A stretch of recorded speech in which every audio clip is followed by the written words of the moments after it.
2026 সালের ফেব্রুয়ারিতে অনুষ্ঠিত ত্রয়োদশ জাতীয় সংসদ নির্বাচনের পাশাপাশি একটি ঐতিহাসিক গণভোটও অনুষ্ঠিত হয়েছে। এই গণভোট ছিল মূলত অন্তর্বর্তীকালীন সরকার কর্তৃক প্রস্তাবিত জুলাই সনদ বা সংবিধান সংস্কারের রূপরেখা অনুমোদনের জন্য। নির্বাচনে বিএনপি নিরঙ্কুশ জয় পেলেও তারা এই গণভোটের প্রক্রিয়া ও ফলাফল নিয়ে আপত্তি তুলছে। বিএনপি বর্তমানে কেন এই গণভোটের ফলাফল বাতিল বা রহিত করতে চায় তার পেছনে যে 10টি প্রধান কারণ রাজনৈতিক বিশ্লেষক ও দলীয় অবস্থান থেকে উঠে এসেছে তা নিয়ে আমরা আজকে আলোচনা করব এই ভিডিওতে। ভিডিওটি শেষ পর্যন্ত আমাদের সাথেই থাকুন। 1 নম্বরে, সাংবিধানিক বৈধতার অভাব।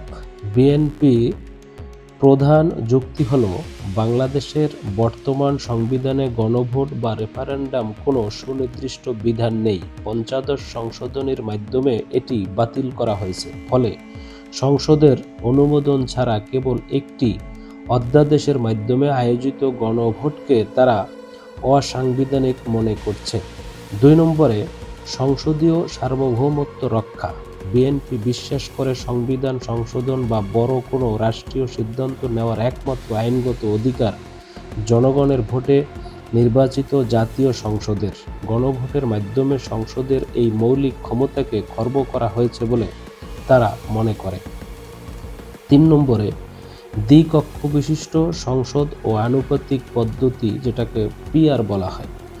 গণভোটে অনুমোদিত জুলাই সনদ সংসদকে দ্বিকক্ষ বিশিষ্ট করা এবং উচ্চকক্ষে আনুপাতিক প্রতিনিধিত্ব পদ্ধতির প্রস্তাব রয়েছে।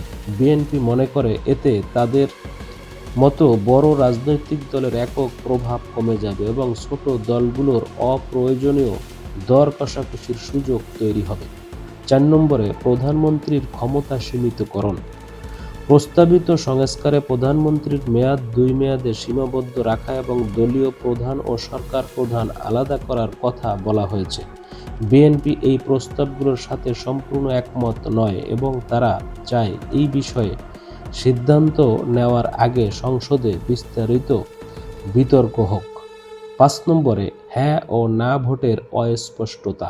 বিএনপি নেতাদের মতে গণভোটের প্রশ্নটি ছিল অত্যন্ত জটিল। অনেকগুলো সংস্কার প্রস্তাবকে একটি মাত্র হ্যাঁ বা না প্রশ্নের আওতায় আনা হয়েছিল। এতে ভোটাররা আসলে কোনো প্রস্তাবটিকে সমর্থন করেছেন আর কোনটি করছেন না তা স্পষ্ট নয়। 6 নম্বরে, সংস্কার পরিষদের উপর অনাস্থা।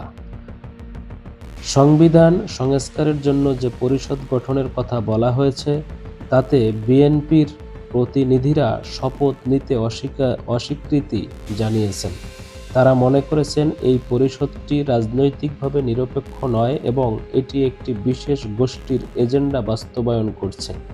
7 নম্বরে, অন্তর্বর্তীকালীন সরকারের ম্যান্ডেট নিয়ে প্রশ্ন।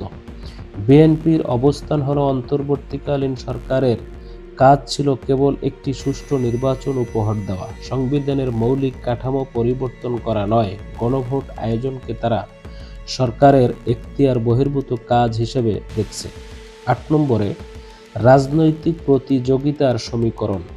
গণভোটের মাধ্যমে যে নতুন রাজনৈতিক কাঠামো তৈরি হচ্ছে তাতে জামায়াত ইসলামী বা অন্যান্য ছোট দলগুলোর রাজনৈতিক সুবিধা পাওয়ার সম্ভাবনা তৈরি হয়েছে। বিএনপি মনে করে এটি তাদের রাজনৈতিক আধিপত্যের জন্য একটি কৌশলগত হুমকি। 9 নম্বরে, জুলাই সনদের সাথে দলীয় ম্যানিফেস্টোর দ্বন্দ্ব। বিএনপির নিজস্ব 31 দফা সংস্কার প্রস্তাব রয়েছে। তারা মনে করে জুলাই সনদের অনেক বিষয় তাদের নিজস্ব প্রস্তাবের সাথে সাংঘর্ষিক।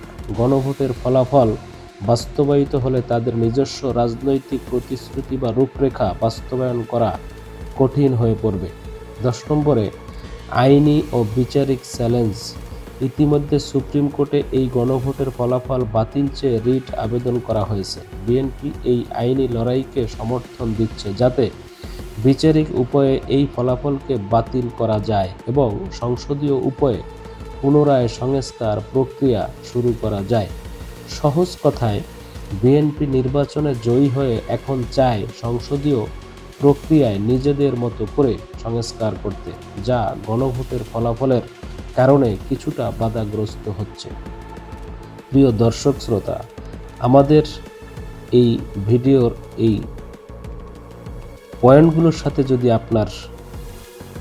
আপনি যদি একমত থাকেন, তাহলে অবশ্যই আমাদের চ্যানেলটি সাবস্ক্রাইব করে আমাদের সাথেই থাকবেন। আর যদি আপনার কোনো গুরুত্বপূর্ণ মতামত থাকে, অবশ্যই ভিডিওর নিচে কমেন্টসে জানাতে পারেন।